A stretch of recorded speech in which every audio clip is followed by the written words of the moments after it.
कल आपने श्रवण किया, गुरुदेव भगवान ने भरत जी को बहुत सुंदर दिव्य ज्ञान दे रहे हैं। भरत जी अपने पिता के परम धाम चले जाने पर, स्वर्ग चले जाने पर बहुत ही दुखी हो रहे हैं। गुरुदेव अनेक प्रकार के दृष्टांत और ज्ञान देकर उनको सांत्वना दे रहे हैं। क्या कहते हैं? सब प्रकार भूपति बड़े भागी, बाद विषाद करहे तेहि लागी। यह सुनि समुझ सोच पर रहु, सिर धरि राज रजायस करहु। गुरुदेव भगवान कहते हैं, भरत जी, आपके पिता दशरथ जी बड़े ही पराक्रमी, बड़े ही धैर्यवान राजा थे और उनके लिए तुमको सोच नहीं करना चाहिए। जो आपके पिता ने आज्ञा किया है उस आज्ञा का पालन करना चाहिए। आज्ञा क्या थी? राम जी को वनवास दिया और हम तुमको राजगद्दी दे दिया, राज दे दिया। तो उस राजा के अनुसार आपको धीरे वीर होकर, गंभीर होकर के प्रजा का पालन करना चाहिए। यही पिता की आज्ञा है तुम्हारे लिए। विषाद करना व्यर्थ है। किसी महान व्यक्ति के चले जाने पर, किसी महान व्यक्ति के स्वर्ग चले जाने पर उसके लिए विषाद करना, दुख करना व्यर्थ ही है। अतः उसके लिए दुख नहीं करना चाहिए। दुख उसके लिए करो जो पापी है, दुरात्मा है, अन्यायी है, अनाचारी है, दुराचारी है, उसके लिए दुख करो, उसके लिए शोक करो कि न जाने मरने के बाद कौन से नरक में जाएगा। ये है जो भगवान का भक्त है उसके लिए शोक करने योग्य वह नहीं है।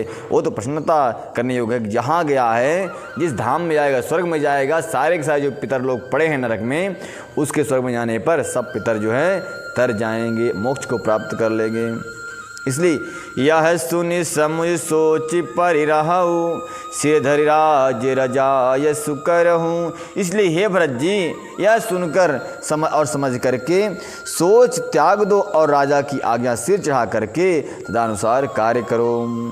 राजा ने राजपद तुमको दिया है, पिता का वचन तुम्हें सत्य करना चाहिए। जिन्होंने वचनों के लिए श्री रामचंद्र जी को त्याग दिया और राम विरह में की अग्नि में अपने शरीर की आहुति दे दी, ऐसे महाराज दशरथ की आज्ञा का पालन करना, उनकी वाणी को उनकी सत्य करना, ये तुम्हारा धर्म है, कर्तव्य है। हे भरत जी महाराज, नृपहि बचन प्रिय नहीं प्रिय प्राणा, कहूँ तात पितु बचन प्रमाणा।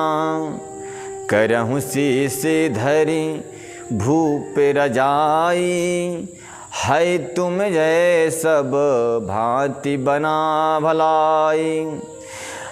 गुरुदेव कहते हैं, हे राजा, हे भरत जी, राजा के वचन प्रिय थे, प्राण प्रिय नहीं थे। यानी राजा जो हैं उनके अपने वाणी से प्रेम करते, जो बोल दिया वो करेंगे। इसका मतलब अपने वाणी से प्रेम करते थे, परंतु अपने प्राणों से प्रेम नहीं करते थे। अगर प्राण से प्रेम करते तो बोलते चलो मैं बोल दिया सो बोल दिया, अब इसको कैंसिल करता हूँ, अपने वचन को वापस लेता हूँ। पर ऐसा नहीं था। वचन वापस लेना यानी कि जिंदा तो रहना, परंतु अब कीर्ति से युक्त जिंदा रहना, निंदा से युक्त। लोग निंदा करेंगे, लोग उंगली उठाएंगे अगर वो अपने वचन को वापस लेते हैं तो। परंतु निंदा स्वीकार नहीं थी, मृत्यु स्वीकार थी। किसको? महाराज दशरथ जी को। तो ऐसे महान प्रतापी राजा के लिए हे भरत, तुम शोक करने योग्य नहीं हो, शोक मत करो। करहूँ शीश धरि भूप रजाई, यह तुम कहो सब भांति भलाई। राजा की आज्ञा सिर चढ़ाकर पालन करो, इसी में तुम्हारा सब तरह से भलाई है। अगर तुमने कुछ भी गलत किया, अपने मन से कुछ भी किया, सो अपयश तुमको भी मिलेगा और तुम्हारे पिता को भी मिलेगा। परशुराम पितु आज्ञा राखी, मारी मातु लोक सब साखी।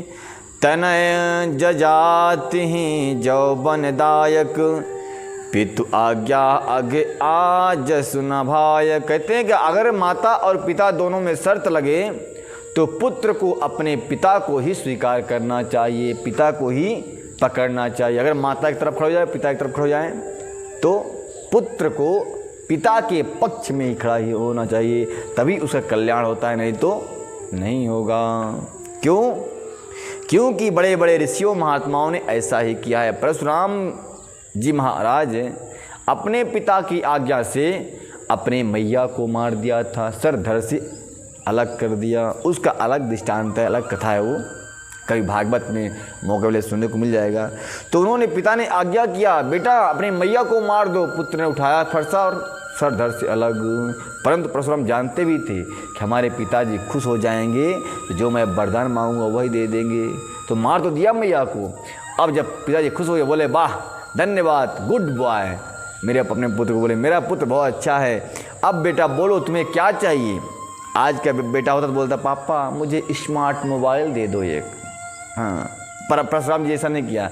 परशुराम जी ने कहा कि हे पिताजी, अगर आप मुझ पर आप प्रसन्न हैं तो ऐसा आशीर्वाद दें कि हमारी मैया पुनः जीवित हो जाएं। अपनी मैया को, अरे वही बात। बोले हाँ पिताजी, आपने कहा मांगने के लिए और मैं मांग रहा हूँ, आपको देना ना देना आपकी मर्जी। नहीं दोगे तो अपयश फैलेगा आपका, कि तो वादा करके निभाया नहीं इन्होंने। तो बोले हे पिताजी, अगर आप चाहते हैं कि मुझे कुछ देना चाहते हैं तो ऐसा दे दे आशीर्वाद कि मेरी मैया जिंदा हो जाए, जिसको मैंने मार दिया आपके आज्ञा पे, और ये भाई जो और पड़े हैं 5-6 जिनको मैंने मारा है, ये सब सोते हुए से उठ के खड़े हो जाएं। तब पिताजी ने कहा, तथास्तु पुत्र, ऐसा ही होगा। सोई सब जीवित हो गए। तो प्रभाव जानते थे। वही कह रहे हैं गुरुदेव कि हे भरत जी, अपने पिता की आज्ञा का पालन करने के लिए बड़े महात्मा श्री कौन परशुराम जी महाराज ने अपने मैया को मार दिया। सो आप अपने पिता की आज्ञा का पालन क्यों नहीं करोगे? क्यों शोक कर रहे हो? ये तो बता दो मुझे। और मारी माँ तो लोग सब साक्षी, सारा संसार इस बात का साक्षी है कि अपने मैया को परशुराम जी ने मार दिया था।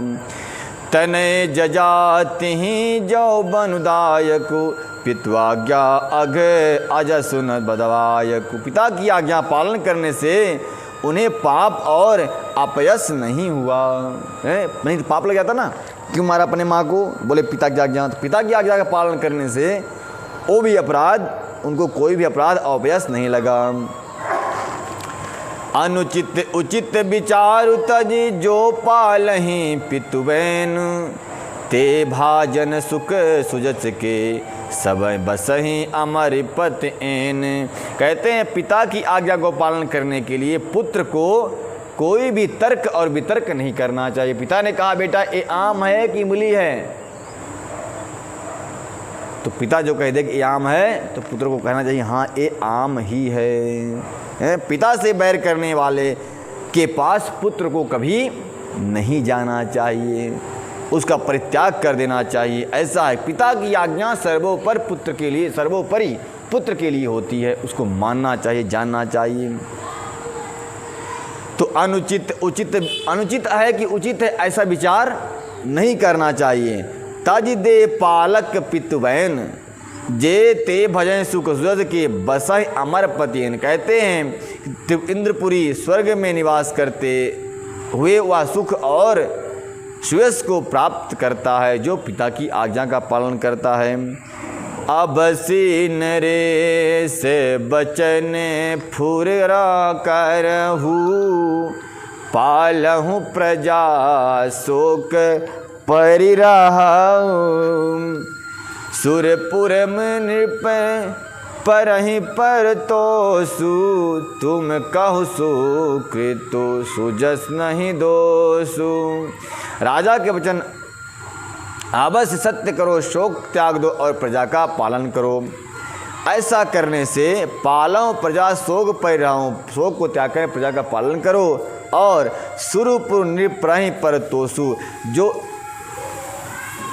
स्वर्ग में जो परमात्मा आपके पिताजी वास कर रहे हैं, उन्हें जो है तो बड़ा संतोष मिलेगा, बड़ा आनंद मिलेगा जब आप आज्ञा का पालन करोगे। तो मैं कहूँ सुकृत सुजसु नहीं दोषु, और तुमको सुकृत मिलेगा, तुम्हारा श्रेष्ठ फैलेगा, तुम्हें कोई दोष नहीं लगेगा कि राजा क्यों बन गया। पिता की आज्ञा अगर है तो काम करना चाहिए। वेद विदित सम्मत सब ही का, जहि पितु देसु पावै टीका। कहते हैं वेदों और शास्त्रों में प्रसिद्ध है, इसमें तो पुराणों में प्रसिद्ध है, सभी शास्त्रों के द्वारा सम्मत है कि पिता जिसको दे वही राज तिलक प्राप्त करता है। कोई छोटा बड़ा की बात नहीं है, जिसको पिता चाहे आज भी अपनी प्रॉपर्टी का अधिकारी पिता जिसको चाहे उसको बना सकता है कि नहीं। अपने ज़मीन पिता जिसके नाम लिख देगा ना, चाहे भले 10 भाई हों, पर पिता की ये सेवा करेगा, उसके नाम अगर लिख देगा ज़मीन तो वो ज़मीन उसी को मिलेगी। फिर चाहे देखते रह जाओ मुँह हैं दूसरों की, जो सेवा करेगा वो मेवा खाएगा। तो कह रहे हैं कि वेद पुराण में विदित है, शास्त्रों में और श्रुतियों में विदित है, आज से नहीं अनादिकाल से पिता जिसको चाहे उसको दे दे राज तिलक, उसमें कोई दोष नहीं लगता। करहु राज परिरहु गलानी, मानहु मोर बचन हित जानी। हे भरत जी महाराज सुनो, पिताजी ने राज्य दिया है तो राज्य का उपभोग करो, ग्लानि मत करो, और मेरे वचन को हित जान करके हृदय में धारण कर लो। सुनी सुख लाभ राम वैदेही, अनुचित कहब ना पंडित के ही। कहते जब आप राज तिलक को स्वीकार कर लोगे, ये बात जब राम और वैदेही मतलब होता है सीता जी, राम और वैदेही को जब मालूम होगा, राम और सीता की बात जब मालूम होगी कि राज तिलक तुमने स्वीकार कर लिया, तो वो भी खुश हो जाएंगे। बड़े बड़े पंडित विद्वान जन भी इस बात की प्रशंसा करेंगे, कोई भी इस बात का खंडन नहीं करेगा। अनुचित कहाव न पंडित के ही, पंडित मतलब विद्वान, विद्याविद, जो विद्या से परिपूर्ण है वो पंडित। तो पंडित लोग भी इस बात को अनुचित नहीं मानेंगे, क्योंकि पिता का आज्ञा पालन कर रहे हो। कौशल्यादि सकल महतारी, देहु प्रजा सुख हो सुखारी। अरे कौशल्या आदि तुम्हारी सब माताएं भी प्रजा के सुख से सुखी होंगी, यानी प्रजा अगर सुखी रहेगी आपके राज्य प्राप्त कर लेने से, तो आपकी माताएं भी सुखी रहेंगी, कोई नाराज नहीं होने वाला है। इसलिए भरत जी आप जो है तो राज्याभिषेक स्वीकार कर लो। परम तुम्हार राम कर जानहि, सो सब विधि तुम शन भल मानहि। सौंप्यहु राजु राम के आए, सेवा करहूँ स्नेह सुहाए। गुरुदेव कहते हैं भरत जी तब तक के लिए तुम राज सिंहासन ले लो, क्योंकि मालूम है ना कि लेंगे नहीं जल्दी हैं। ऐसे भरत जी राज्य को स्वीकार नहीं कर सकते, तो एक लालच दे रहे हैं कि हे भरत जी तुम 14 वर्ष के लिए राज्य सिंहासन स्वीकार कर लो, राज्य सत्ता स्वीकार कर लो। इसके बाद जब राम जी आएंगे उनका राज्य सिंहासन उनको सौंप देना और बोलना भैया आप स्वीकार कर संभालो, मैं तो आपका दास ही हूँ। ऐसा करें कि परम तुम्हार राम कर जानहि, सो सब तुम सन भल मानहि। अगर राम जानेंगे तुम राज्य सिंहासन स्वीकार कर लिए तो वो तुमको बहुत भला मानेंगे। और जब राम जी वापस आएंगे 14 साल बाद तो क्या करना, सौंप्यहु राजु राम के आए। राम जी जब आ जाएं तो उनका राज्य पाठ उनको सौंप देना, उनको 14 साल का हिसाब दे देना और स्वयं उनके चरणों में तुम बैठ जाना सेवा करने के लिए। सेवा करें स्नेह सुहाए, बड़े स्नेह और प्रेम श्रद्धा से भक्ति से तुम राम की सेवा करते रहना, तुम्हारा कल्याण ऐसे ही हो जाएगा। शोक मत करो भरत, ये समय शोक करने का नहीं है, ये समय राज्य को संभालने का है। कीजिए गुरु आयसु अवसी, कहाँ सचिव कर जोरी। रघुपति आए उचित जसे तब करहूँ बहोरी। मंत्री हाथ जोड़कर कह रहे हैं कि गुरुजी आज्ञा का अवश्य पालन, गुरुजी की आज्ञा का अवश्य पालन कीजिए। ऋषि रघुनाथ जी के अलौट आने पर जैसा उचित हो तब फिर वैसा ही कीजिएगा। सुमंत जी महाराज खड़े हुए हैं, अनेकों मंत्रिमंडल खड़ा हुआ है भरत जी के सामने हाथ जोड़कर, हे भरत जी राजगद्दी को स्वीकार लीजिए, नहीं तो दूसरे राजाओं को अगर पता चलेगा कि अवध में कोई राजा नहीं है इस समय, तो आक्रमण करके सारी सेना को छिन्न भिन्न कर देंगे। क्योंकि जब तक कोई राजा बनता नहीं तब तक अनुशासन होता नहीं। अभी अराजकता है वहाँ पर, हैं, राष्ट्रपति शासन लगा हुआ है, गुरुदेव शासन है ना, गुरुदेव जी अभी बैठे हैं शासन करने के लिए, परंतु कब तक रहेंगे, ज़्यादा दिन नहीं रह सकते ना, इसलिए राजा बनना जरूरी है। तो यहाँ पे कह रहे हैं कि कीजिए गुरु आयस अवश्य, कहाँ है सचिव कर जो। अनेकों मंत्री कह रहे हैं कि हे भरत जी महाराज, गुरुदेव जो कहते हैं उस बात को मान लीजिए, फिर जब राम आएंगे उस समय को देख कर के वो काम कर लेना आप। कौशल्याधर धीरज कहाई, पूत पथ गुरु आयसु आहाई, शो आदि अरिय करहि ते पामानी, तजी विषादु काल गति जानी। कौशल्या जी धीरज धरकर कह रही हैं कि हे पुत्र, गुरु जी की आज्ञा पथ रूप है, यानी कि गुरु जी का डायरेक्शन जो है तो आप एक कल्याण स्वरूप है। गुरु जी का मार्गदर्शन आपके लिए उत्तम ही है, उसका आदर करना चाहिए और हित मानकर उसका पालन करना चाहिए। काल की गति को जानकर विषाद त्याग देना चाहिए। हे भरत जी, बन रघुपति सुरपति नर नाहु, तुम यही भांति तात कदराहु, परिजन प्रजा सचिव सब अम्बा, तुम ही सुत सब कहाँ अवलंबा। रघुनाथ जी वन में गए हैं, महाराज स्वर्ग चले गए हैं, और हे तात तुम इस प्रकार कातर होकर रहोगे तो हे पुत्र, कुटुंब राजा प्रजा मंत्री सब माताओं के सब एक तुम ही सहारे हो। यानी कि राजा ही समस्त प्रजा का सहारा होता है। अगर शोक करते रहोगे तो कौन सहारा बनेगा? लोग किससे पूछे काम करेंगे? सारा का सारा काम यूं ही बंद पड़ा रहेगा। तो घाटा किसको लगेगा? बोले अपने राज्य को घाटा हो जाएगा। प्रजा शोक में रहोगे तो प्रजा धंधा नहीं करेगी, काम नहीं करेगी। बड़े बड़े सेठ महाजन द्वार पे खड़े हुए बैठे हुए हैं, रो रहे हैं, आप ही रोते रहोगे, सब रोते रहेंगे, हैं, व्यापार नहीं हो पाएगा। सो अपने आप अवधपुरी घाटा में चली जाएगी। इसलिए आप चिंता को छोड़ करके अपने धर्म का पालन करो। हे भरत जी, बन रघुपति सुरपति नर नाहु, तुम्हें ही भांति तात कदराहू।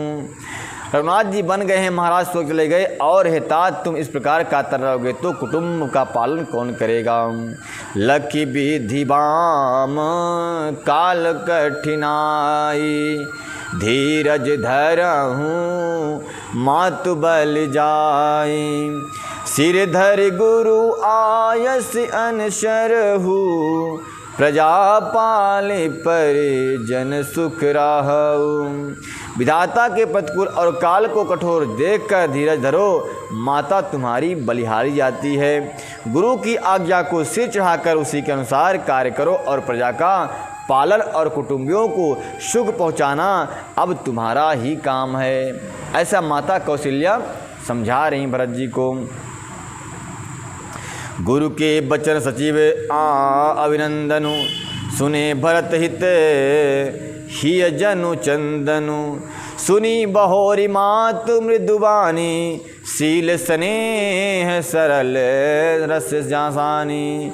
भरत जी ने गुरु जी के वचन और मंत्रियों की अभिनंदन अनुमोदन को सुना, जो उनके हृदय के लिए मानो चंद्रमा के समान शीतल थे।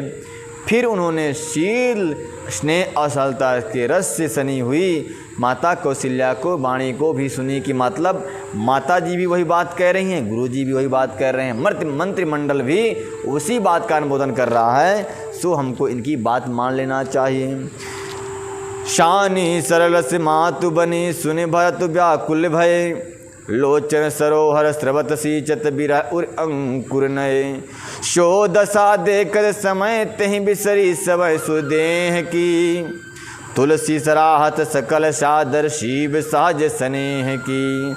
जब ऐसी वाणी को सुना, सब की वाणी को, तो भरत जी के नेत्रों में आंसू आ गए। भरत जी व्याकुल थोड़ा देर के लिए हो गए। फिर लोचन सरोवर स्रवती सींचत बिरा उर अंकुर नये, सुंदर दिव्य कमल तुरंत के खिले हुए कमल के समान आँखों से उनके आंसू बरसने लगे, व्याकुल से हो गए और उनके वक्षस्थल को आंसू भिगोने लगे।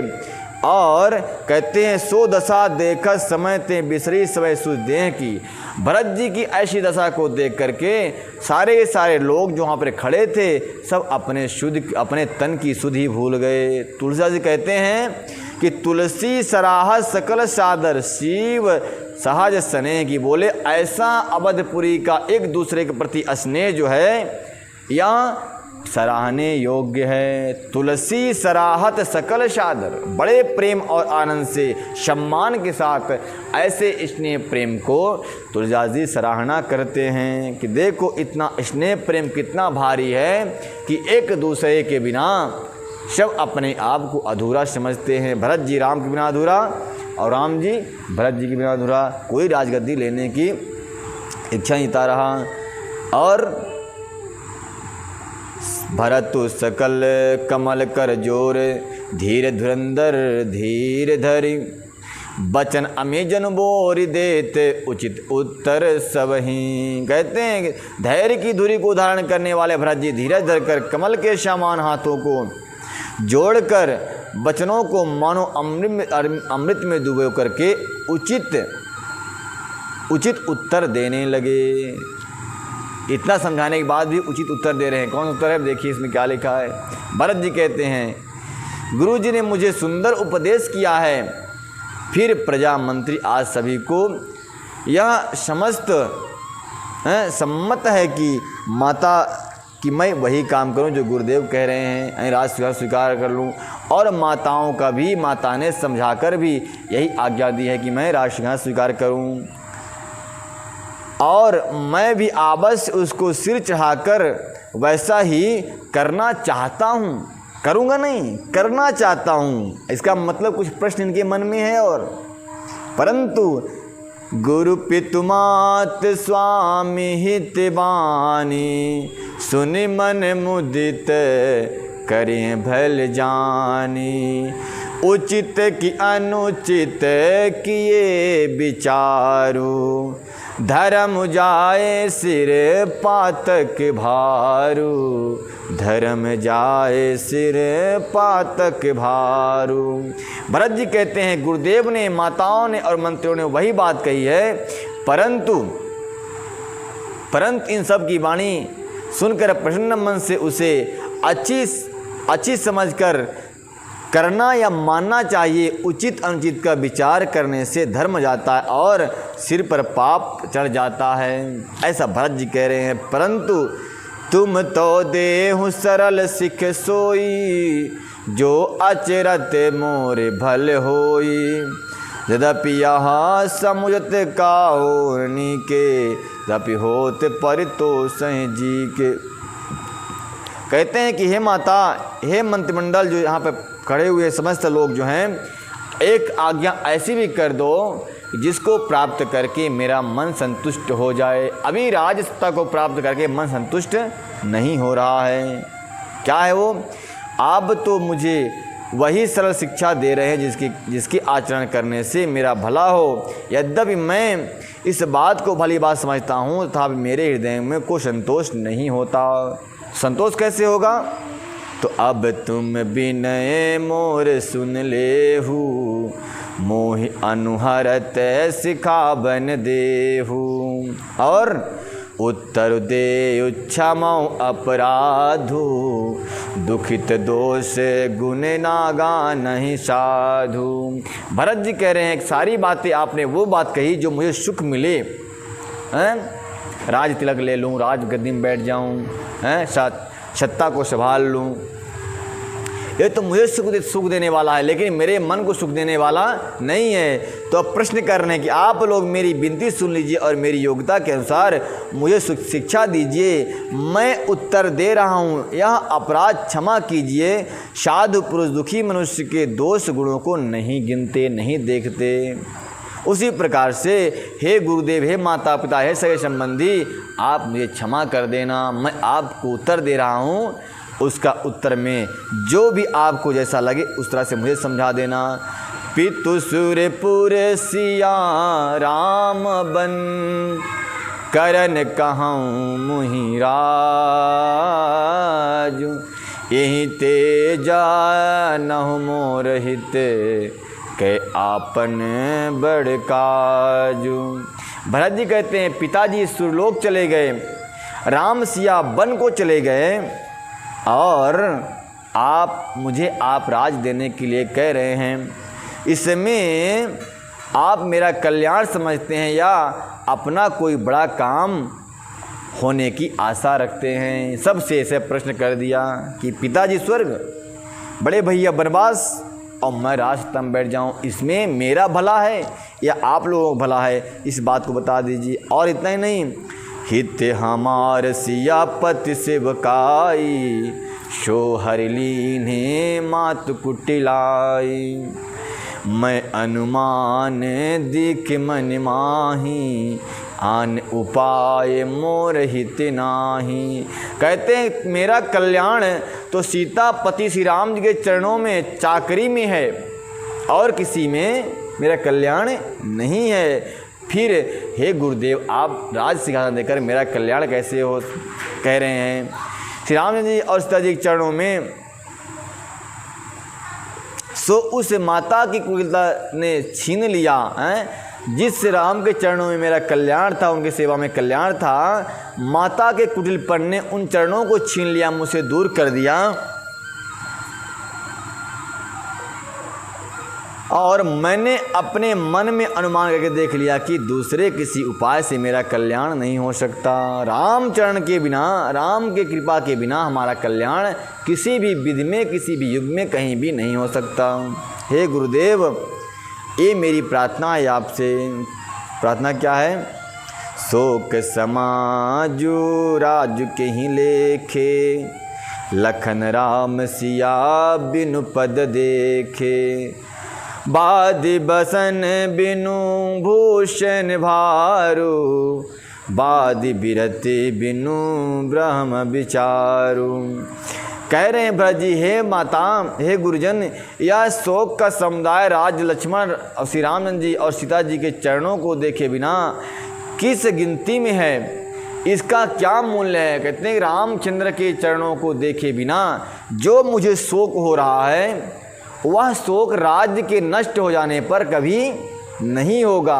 आप राज्य के नष्ट होने की बात कर रहे हैं, राज्य की चिंता कर रहे हैं। मुझे राज्य की चिंता नहीं है, मुझे प्रजा की चिंता नहीं है, मुझे माता पिता की चिंता नहीं है। मुझे तो राम लक्ष्मण सीता के चरण कमलों को देखने की चिंता है।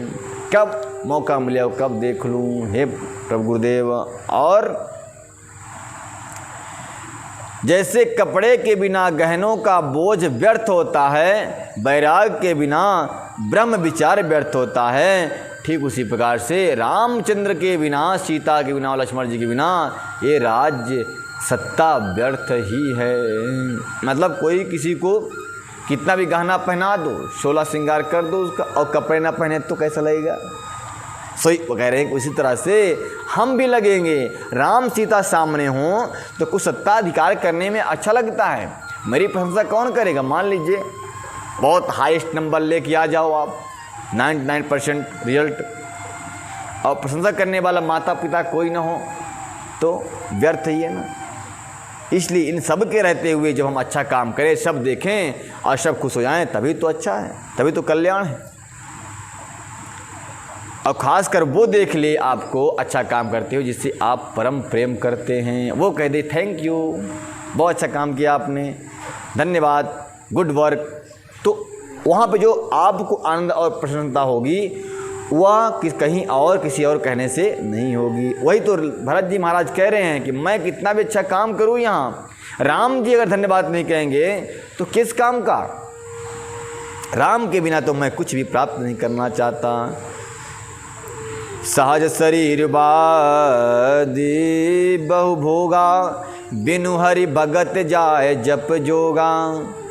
जाय जीव बिनु देह सुहाई, बादी मोर शव बिनु रघुराई। रोगी शरीर के लिए नाना प्रकार का भोग व्यर्थ है।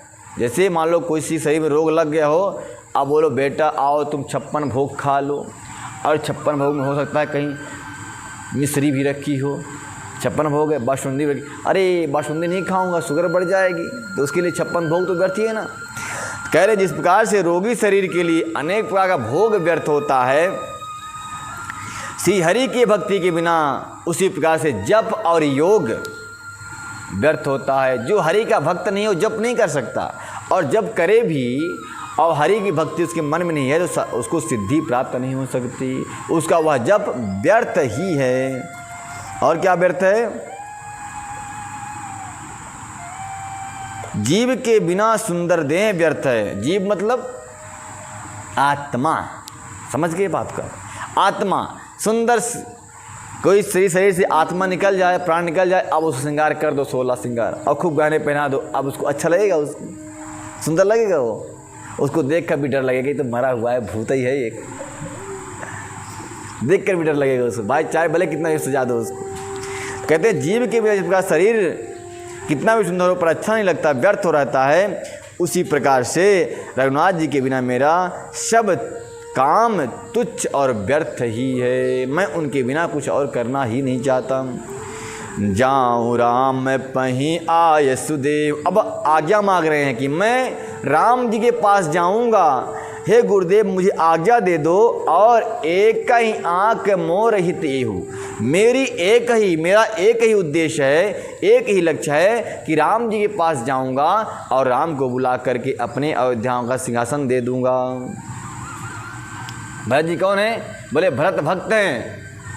राम कौन है? बोले ब्रह्म परमात्मा है। परमात्मा को मान लीजिए जैसे द्वारिकाधीश, रामेश्वरम, अमरनाथ, केदारनाथ, बद्रीनाथ क्या है? परमात्मा का निवास स्थान है। भरत कौन है? बोले ये जीव जो तीर्थ यात्रा करने जाते हैं उनको लेने जाते हैं, आओ प्रभु हमारे हृदय रूपी अयोध्या में आप निवास करो और मेरा कल्याण कर दो। ठीक उसी प्रकार से भरत जी भी उनको लेने जाएंगे और अवध रूपी अपने हृदय में निवास कराकर अपना कल्याण कर लेंगे। जाऊँ राम पहीं आय सुदेहूँ, एक ही आँख मोर हित एहूँ, मोहि नृप करि भल आपन चाहूँ, शोषणे हैं जड़ता सब काहू। मुझे आज्ञा दीजिए हे गुरुदेव, राम जी के पास जाऊं, एक ही आँख निश्चय पूर्वक मेरा हित इसी में है और मुझे राजा बनाकर आप अपना भला चाहते हैं, या भी आप स्नेह की जड़ता मोह का बस त्याग दीजिए और मेरा कल्याण करने के लिए सोचिए। गुरुदेव से कह रहे हैं, माता से कह रहे हैं और अपने संबंधियों से कह रहे हैं कि अब मुझे राजा बना करके आप अपना हित चाहते हैं लेकिन मेरा हित नहीं चाहते। मेरा हित किस में है? बोले मेरा हित राम भक्ति में है। देख कुटुंबी कैसे होते हैं। कुटुंबी अपना हित बोले आज ऑफिस नहीं गए क्या? क्यों नहीं गए? आज तुम पूजा करते रह जाओगे लगता है, ऑफिस का टाइम हो गया, देख रही हूँ जाते नहीं हो, जाते हो कि हम फिर बिल ना उठाऊँ। ये क्या है? एक कुटुंबी है, ये अपना हित चाहते आपका। और भरत जी महाराज अपना आत्म कल्याण करना चाहते हैं कि राम की भक्ति के बिना कुछ और भाता ही नहीं इनको। इसलिए अब भरत जी गुरुदेव बोले भरत जी अभी चिंता मत करो, रात हो गई, 10 बज गए और कल प्रस्थान कर जाना और जो इच्छा होगी वो कर लेना। बोल वृंदावन बिहारी लाल की जय, मर्यादा पुरुषोत्तम श्री राम की जय। जय जय श्री राधे श्याम।